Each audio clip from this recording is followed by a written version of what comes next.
Good morning students. इसके पहले हमने lesson number 1 history what is history का पार्ट 1 देखा था, यानी इतिहास किसे कहते हैं। इस पार्ट का पार्ट 1 देखा था। अब हम देखेंगे पार्ट 2, आगे कंटिन्यू करेंगे।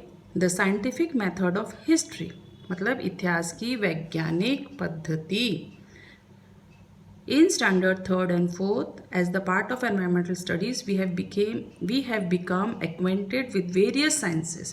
यानी तीसरी और चौथी कक्षा के परिसर अध्ययन यानी EBS आपने पढ़ा होगा विषय की पाठ्य पुस्तक द्वारा हमारा विभिन्न विज्ञान शाखाओं से परिचय हुआ है ना। परिचय हुआ है, हमारा एक्वेंटेड यानी हमारा परिचय हुआ है इन EBS से।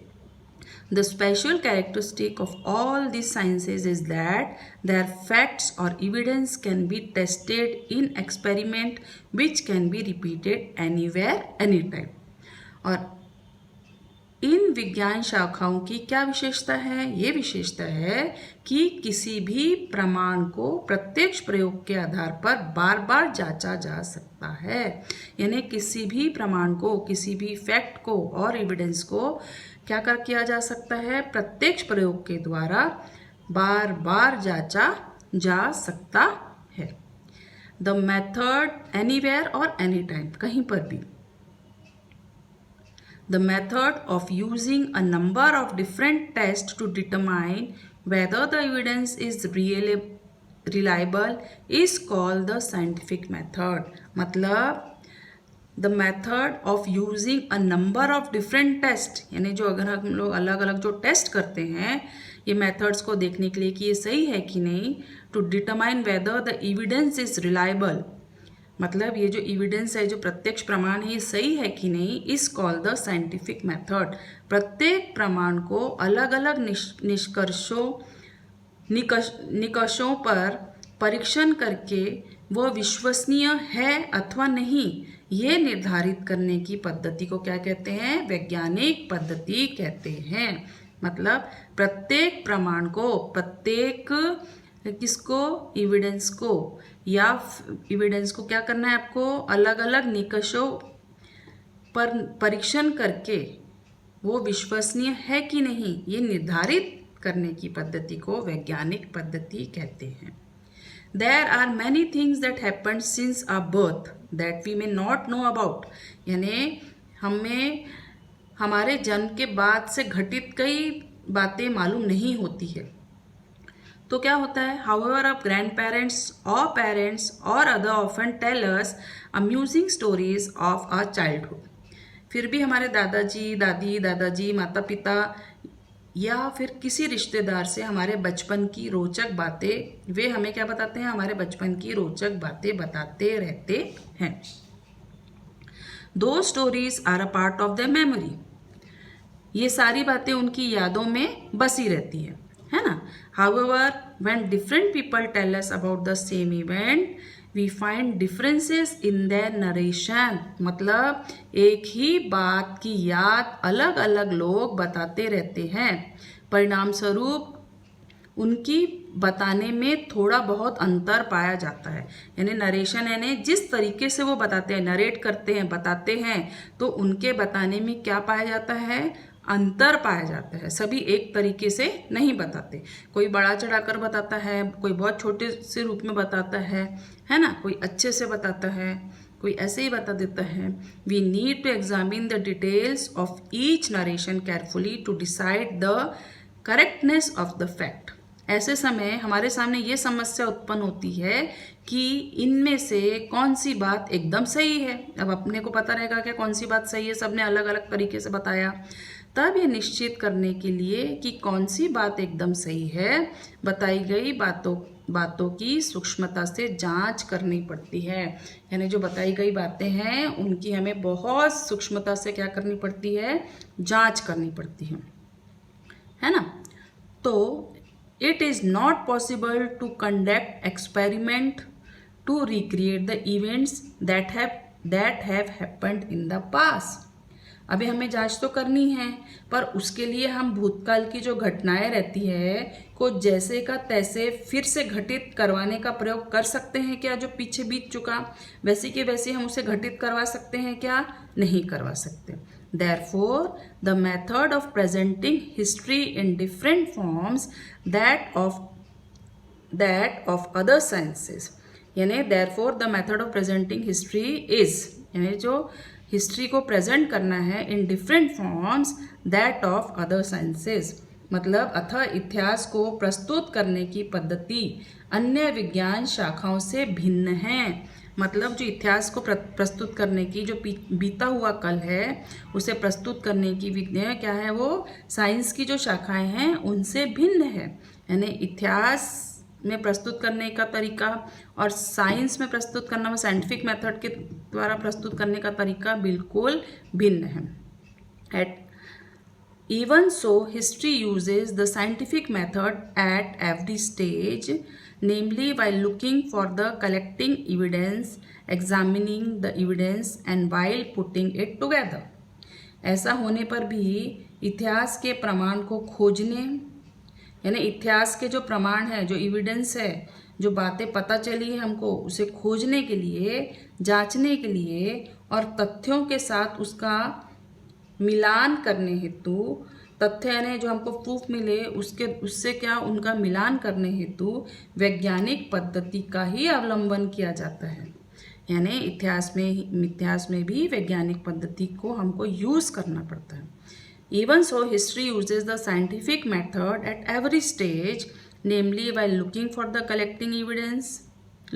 and collecting evidence, examining the evidence, यानी जो प्रूफ मिला है उसको जमा करने के लिए, उनको एग्जामिन करने के लिए, जांचने के लिए, and while putting it together. When required, help is also taken from other sciences, यानी इसके लिए आवश्यकता अनुसार अन्य विज्ञान शाखाओं की भी सहायता ली जाती है। That is why history is considered to be scientific discipline. इसीलिए इन सभी बातों पर विचार करते हुए कहा जाता है कि इतिहास एक विज्ञान है।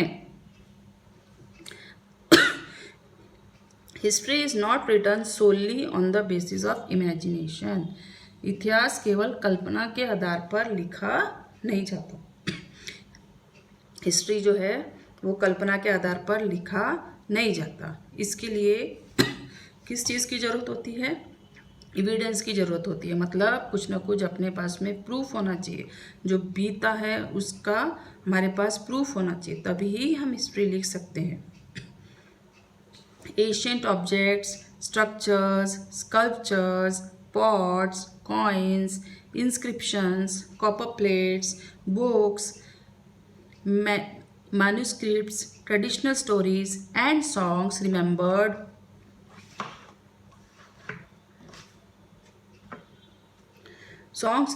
over many generations are the sources of history. मतलब प्राचीन की जो वस्तुएं हैं, प्राचीन वस्तुएं यानी एशियंट ऑब्जेक्ट्स, स्ट्रक्चर्स यानी क्या होता है? भवन, जो पहले के भवन बने हुए पुरानी इमारतें। स्कल्पचर्स यानी शिल्प, जैसे अजंता एलोरा वगैरह हैं। फिर पॉट्स यानी बर्तन। कॉइन्स यानी सिक्के। फिर उसके बाद में इंस्क्रिप्शंस। कॉपर प्लेट्स यानी ताम्रपट। और उसके बाद में बुक्स यानी ग्रंथ, बड़े बड़े ग्रंथ जो है। फिर मैन्यूस्क्रिप्ट्स यानी पांडुलिपियाँ। Traditional stories and songs remembered, यानी लोगों की स्मृति में बसी कथाएं। आपने लोक कथाएं सुनी होंगी, पहले की पुरानी कथाएं और कहानियां, है ना, लोग गाते हैं उसे, लोकगीत आदि को इतिहास के साधन कहते हैं। इन सबको क्या बोलते हैं? Are the sources of history, यानी इनसे हमें ज्ञान होता है कि बीता हुआ कल कैसा था। वैसे हमको पता रहेगा क्या? नहीं, ये सब चीज़ें देखकर, ऑब्जर्वेशन कर सुनकर, कहानियाँ सुनकर, गीत सुनकर, स्टोरीज सुनकर, पुराने बुक्स पढ़कर, ग्रंथ वगैरह ये सब पढ़कर, जैसे रामायण, महाभारत, अगर ये बुक्स वगैरह नहीं होती तो हमें ज्ञात होता क्या हुआ था? नहीं। तो ये सब क्या है? Are the sources of history, यानी इतिहास के साधन है। The sources of history are of 3 types, 3 प्रकार के होते हैं सोर्सेज ऑफ हिस्ट्री। पहला है material sources, written sources and oral sources. इन साधनों में भौतिक, लिखित यानी लिखे हुए जो रहते हैं, जैसी कथाएं कहानियाँ ये सब लिखित होती, ग्रंथ, और मौखिक, मौखिक यानी ओरल सोर्सेज, ओरल यानी मौखिक, ये 3 प्रकार के बनते हैं, है ना। अब in order to find out what happened in the past and how it happened, यानी क्या हुआ भूतकाल में और कैसा हुआ, ये देखने के लिए evidence available from all this sources is collected and thoroughly examined to determine its reliability, यानी वास्तव में भूतकाल में क्या और कैसे घटित हुआ, ये खोजने के लिए इन साधनों द्वारा प्राप्त होने वाले प्रमाणों की सत्यता असत्यता की कड़ाई से जांच की जाती है। यानी जो साधन है, हमें तो मिल गए सारे साधन, सब दिखाई दिए, हमने सुने, पर ये सही है क्या, तो इनकी कड़ाई से जांच की जाती है, स्ट्रिक्टली जांच की जाती है। With the help of the evidence that stands this test, past events are put in the proper sequence and a historical account is written. This is the scientific method. यानी जांच में सत्य सिद्ध हुए प्रमाणों को, अब जांच में जो सत्य हुआ, सत्य सिद्ध हो गया, प्रमाणों को काल क्रम के अनुसार यानी सीक्वेंस से, कालक्रम से के अनुसार मिलाकर इतिहास लिखा जाता है। यही वैज्ञानिक पद्धति है, यानी जो सच्चाई साबित हो गई कि ये सही में पीछे घटित हो चुका है, हम सुन चुके हैं, हम देख चुके हैं, इनके प्रूफ हमें मिल चुके हैं, तो दिस इज साइंटिफिक मेथड। तो इसे सीक्वेंस में लगाया जाता है and a historic account is written, और उसे लिखा जाता है सीक्वेंस में लगाकर, और इसे क्या कहते हैं, वैज्ञानिक पद्धति। अब हम देखेंगे हिस्ट्री एंड अस, यानी इतिहास और हम। तो the study of science help us to find the answer to many questions. For example, environmental science studies the problem of degradation of the environment, यानी environmental EVS, environmental science में आप क्या पढ़ते हो, problems of degradation of environment, pollution पढ़ते हो आप science में, and look for the solution also, यानी विज्ञान का अध्ययन करने से हमें क्या अनेक प्रश्नों के उत्तर प्राप्त होते हैं, कैसे कैसे, जैसे पर्यावरण विज्ञान में पर्यावरण की हानि यानी जो एनवायरनमेंट का नुकसान होता है, प्रदूषण होता है, जैसी समस्याओं और उन पर किए जाने वाले उपायों का अध्ययन किया जाता है। उन पर क्या उपाय है, अभी समस्या तो है पर उन पर उपाय भी क्या है, उसका क्या किया जाता है, अध्ययन किया जाता है। In the same way every science has its own areas to study. History studies event of the past, वैसे ही प्रत्येक विज्ञान अपने अपने विषय का अध्ययन करता है ना, उसी प्रकार इतिहास जो है भूतकाल की घटनाओं का अध्ययन करता है। यानी history studies the event of the past, यानी पहले क्या बीत चुका है उसके बारे में जो स्टडीज की जाती है वो हिस्ट्री में होती है, बीता हुआ कल के बारे में हिस्ट्री में पढ़ाई की जाती है। इंडिविजुअल और collective actions of human being have consequences, मतलब व्यक्ति के व्यक्तिगत और सामूहिक कार्यों के परिणाम स्वरूप मानवीय समाज की उन्नति हेतु या तो पोषक वातावरण अथवा हानिकारक वातावरण निर्माण होता है। यानी इंडिविजुअल या कलेक्टिवली जो इंसान के एक्शन होते हैं उसके द्वारा क्या होता है, they result in an environment that may be either favourable, यानी ऐसा एनवायरनमेंट तैयार होता है कि वातावरण, ऐसा पोषक वातावरण तैयार होता है, या तो वो पोषक वातावरण तैयार होता है या फिर अनफेवरेबल यानी हानिकारक वातावरण भी तैयार हो सकता है व्यक्ति के व्यक्तिगत और सामूहिक कार्यों के द्वारा। यानी किसी भी इंसान के सामूहिक कार्य यानी मिलकर जो कार्य करते हैं उसके द्वारा, या अकेला वो जो इंसान कुछ काम कर रहा है उसके द्वारा। तो फेवरेबल भी एनवायरनमेंट तैयार हो सकता है या अनफेवरेबल भी। These affects are day to day life, यानी इसके कारण क्या होता है, उसका प्रभाव हमारे प्रतिदिन के जीवन पर पड़ता है। These affects our day-to-day life. For example, if the people of village work together and help one another, the village make good progress. यानी अगर गांव का एग्जाम्पल लिया हमने, तो जब किसी गांव के लोग एकजुट होकर एक दूसरे के सहयोग से अपने उत्तरदायित्व को पूर्ण करते हैं, यानी अपनी रिस्पॉन्सिबिलिटी अगर वो पूर्ण करते हैं एक दूसरे की सहायता से, तो गांव का क्या होता है, प्रोग्रेस होता है, उन्नति होती है। If the people can not come together it puts obstacles in the way of its development. अगर इंसान जो वहाँ के लोग हैं वो एक साथ नहीं आते हैं, एकजुट नहीं होते हैं, तो गांव की उन्नति में बाधाएं भी उत्पन्न होती है, यानी जो गांव की उन्नति है उसमें बाधाएं भी उत्पन्न होती है। History attempts to find out answer to many questions by studying the way of thinking of past societies, their actions and the consequences. और भूतकाल के मानवीय समाज के आचार विचार, यानी भूतकाल में जो इंसान थे, मानवीय समाज के आचार विचार और कार्यों के परिणामों की खोज करते हुए इतिहास अनेक प्रश्नों के उत्तर ढूंढता है, यानी अनेक क्वेश्चंस के आंसर ढूंढता है इतिहास। History attempts to find out answers to many questions by studying the way of thinking of past societies, यानी पहले के लोग क्या सोचते थे, देयर एक्शन, उनके काम कैसे थे, इसके बारे में ये देखते हुए इतिहास अपने प्रश्नों के उत्तर ढूंढता है। The study of history makes it possible for us to study what is and what is not favorable for the progress of human society. इतिहास का अध्ययन करने से मानवीय समाज की उन्नति के लिए क्या अच्छा है क्या बुरा है, इसका अध्ययन करना संभव होता है। यानी क्या होता है कि हम जब हिस्ट्री की स्टडी करते हैं तो मानवीय समाज की उन्नति, यानी जो हमारी उन्नति के लिए क्या अच्छा है और क्या बुरा है इंसान की उन्नति के लिए, इसका अध्ययन करना क्या हो जाता है, संभव हो जाता है। History thus provide us with guidelines about how we should behave today in order to shape a future. मतलब इतिहास के अध्ययन के द्वारा ये भी ध्यान में आता है कि वर्तमान समय में हमारा आचरण कैसा होना चाहिए, जिससे हम अपने भविष्य काल का निर्माण अच्छे ढंग से कर सकें, है ना। हिस्ट्री के द्वारा हमें क्या मिलती है, एक राह मिलती है, एक गाइडलाइन मिलती है, सजेशन मिलता है about how we should behave today, यानी हमें अभी कैसा चलना चाहिए, व्यवहार करना चाहिए in order to shape the future, ताकि हमारा भविष्य अच्छा हो। By telling us the life stories of great people, history also serves to inspire and to motivate us. यानी भूतकाल के जो महान लोग हैं उनके चरित्र की अगर हम कहानियाँ बताएं, प्रेरणादायक कहानियाँ बताएं, स्फूर्ति और प्रेरणा प्रदान करने वाले कार्य भी इतिहास जो उन्होंने किए वो बताएं, तो उससे क्या होता है, इंस्पिरेशन मिलता है ना। By studying the history we get to know about the give and take that took place between our own and other civilisation.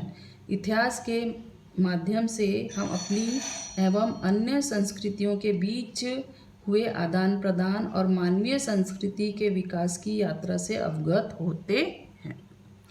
We learn about the progress of human civilization. We also understand how people's way of life went on changing, यानी इसी भांति मानव के जीवन पद्धति में किस प्रकार परिवर्तन होते रहे ये भी ध्यान में आता है। यानी क्या होता है, we also understand how people's way of life went on changing, यानी मानव जीवन की पद्धति में किस प्रकार परिवर्तन होते रहे ये भी हमें ध्यान में आता है। Every village, city, district, state and country has its own history। मतलब कोई भी अगर हम गांव ले, सिटी ले, शहर या डिस्ट्रिक्ट, जिला, तो state and country has its own history, सबकी अपना अपना क्या होता है, इतिहास होता है। Similarly the earth, it's mountains, water bodies, the animal world, Mankind all have their own history. मतलब इसी भांति पृथ्वी, पर्वत, जलाशय, प्राणी जगत, मानव, इन सभी का अपना स्वतंत्र इतिहास है। Every science too has a history, और उसी प्रकार साइंस का भी हिस्ट्री होता है, जैसे हर एक गांव का, डिस्ट्रिक्ट का, स्टेट का, नहरें, माउंटेन, वाटर बॉडीज, सबका इतिहास होता है। तो it tells of the many scientific discoveries that brought about important changes in human civilization and of the scientists who made those discoveries। यानी प्रत्येक विज्ञान शाखा का भी अपना इतिहास होता है, उसके आधार पर हमें मानवीय संस्कृति में महत्वपूर्ण परिवर्तन लाने वाले अनेक वैज्ञानिक आविष्कारों और उनके आविष्कारकों की जानकारी प्राप्त होती है। मतलब every science too has its own history, जिस प्रकार it tells of the many scientific discoveries. अब साइंस में भी हमको बहुत सारी साइंटिफिक डिस्कवरीज के बारे में पता रहता है पहले जो हो चुकी है, that brought about important changes, जिनके कारण हमारे बहुत सारे इंपॉर्टेंट चेंजेस हुए in human civilization, and of the scientist who made those discoveries, और जो साइंटिस्ट है, वैज्ञानिकों ने जिन्होंने ये चेंजेस किए, है ना। तो अब देखेंगे हम the past and the future. The past, present and the future are linked by a continuous change of events. For example, the Indian people fought against the British government to get independence. This is a historical action, है ना। मतलब भूतकाल और भविष्यकाल का देखेंगे भी हम। विभिन्न घटनाओं की अखंडित श्रृंखला द्वारा भूतकाल, वर्तमान काल और भविष्यकाल एक दूसरे से जुड़े होते हैं। जैसे स्वतंत्रता प्राप्त करने हेतु भारतीयों ने अंग्रेजों के विरुद्ध संघर्ष किया, ये हमको मालूम है कि इंडियंस ने ब्रिटिश के साथ क्या किया, संघर्ष किया अपने आप को इंडिपेंडेंस के लिए, यानी हमें आज़ादी मिलने के लिए। This is a historical action, ये एक ऐतिहासिक एक्शन है ना, ऐतिहासिक घटना है। As a result India became an independent nation on 15 August 1947। इसी के फलस्वरूप 15 अगस्त को हमें क्या मिली, आज़ादी। So we can say that the independence was a consequence, यानी हम कह सकते हैं कि जो इंडिपेंडेंस है वॉज द क्या था, was the consequence of an action. मतलब जो इंडिपेंडेंस था वो क्या है, अतः ऐसे कह सकते हैं कि स्वतंत्र प्राप्ति है, स्वतंत्रता संघर्ष की कृति का परिणाम है। यानी जो उन्होंने कष्ट किया, जो इंडिपेंडेंस के लिए लोगों ने लड़ाई की, इंडिपेंडेंस यानी Indian became independence, so we can say that the independence was consequence of an action. यानी अतः ऐसा कह सकते कि स्वतंत्रता प्राप्ति, स्वतंत्रता संघर्ष के कारण उनकी कृति का परिणाम है, संघर्ष, जो उन्होंने संघर्ष का कार्य किया। In this way the event of today are linked with past action. हमारे आसपास घटित होने वाली अनेक घटनाओं में भी ऐसे ही पूर्व समय में हमारे द्वारा की गई गतिविधियों से जुड़ी हुई होती है। मतलब जो अभी हमारे अभी के इवेंट्स है, द इवेंट्स ऑफ टुडे, किससे लिंक होते हैं, पास्ट के जो हमारे एक्शंस है, हमारे द्वारा क्या हुआ, इंसानों द्वारा हमने क्या एक्शन लिया, क्या कार्य किया, इस पर हमारा आज निर्भर है। When we understand this, we realize that the future depends on past event.